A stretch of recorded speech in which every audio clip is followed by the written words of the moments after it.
Woody Wommack from Yahoo Sports here with Terrion Arnold, getting ready for the draft, working with Old Spice, doing a very special initiative. Can you kind of tell us about it?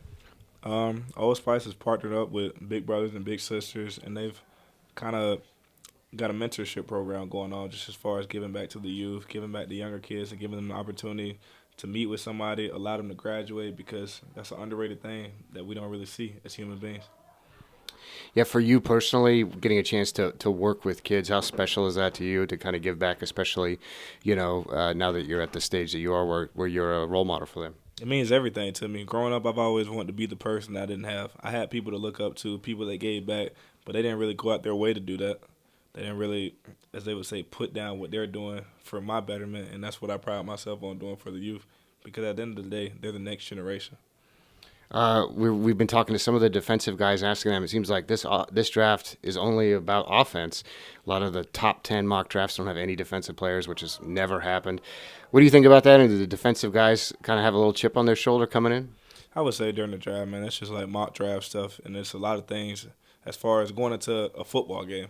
A lot of people, they talk about it because they need something to talk about. They say this is going to happen, and then it never happens. So it's the same way with the draft. The draft can go so many different ways, and you honestly don't know how it's going to go. But if none of the defensive players went in the top 10, I definitely think it would be a chip on all of our shoulders, but I doubt that will happen. When you were coming out of high school, you were a hooper, multi-sport athlete. Was there a moment where Nick Saban called you in and said, "Hey, man, you ain't playing basketball like you thought"? How did that work when you were at Alabama? Um, I was practicing with the guys, and then they wanted me to get a full-time basketball scholarship and then walk on with the football team. Coach Saban found out about it when they went and talked to him, and he gave me an ultimatum. And now you see where I'm at. I heard he likes to hoop. Have you ever seen him play? Never. I mean, I guess he might just be a little older. He always talked about like his jump shot and how he could shoot and stuff, but I've never seen it. Yeah, there's footage online of him. Like he used to run pickup games with the coaches and stuff like that. Oh, wow. I got to go and look at that. Find that. In terms of going through this whole process, draft process versus recruiting process, what's been harder? Um, the hardest thing is just not knowing where you're going, which I guess is kind of like during the recruiting process on signing day, the coaches are looking like, "Hey, man, are you going to come? Are you going to do this?" Coach, you'll find out. Same thing with us tomorrow. It's going to be a lot of guys that expect to go somewhere. It's going to be guys that don't expect to do something, and then boom, it happens. So I mean, that's why you watch the draft. It's going to be fun. It's going to be intriguing, and I'm excited to be a part of it.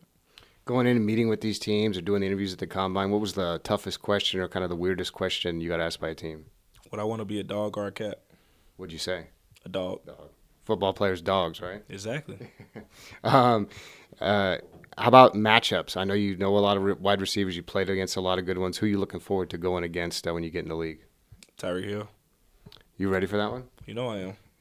Have you ever worked out with him or gone against him? Nah, but I think we'll work out together this summer. Okay. And then your first big NFL purchase, going to buy your mom something, going to buy yourself something. Have you thought about that at all? Probably by my mama's house. Oh, really? Okay. Where you are or where she lives? No. Nah, not where I'm at. And your mom's going to be in Tallahassee then? I don't know, but not where I'm at. I can tell you that right now. Sorry, Mom. Real estate's probably cheap. She know though. I mean, wherever I go, spread my wings, fly. Right. That makes sense. And then we know you kind of went viral for your message to your mom at the combine. We're doing a Mother's Day thing with everyone we talk to. If you could give her a little message here into the camera. Well, Mom, your birthday is a little bit before Mother's Day, so I just want to say I thank you for everything you've done for me. Thank you for being a part of the journey. Tomorrow, I know you're probably going to get emotional and cry, but just know all the sacrifices and stuff you made is paying off. I love you, and I thank you. All right. Appreciate you. Thank you.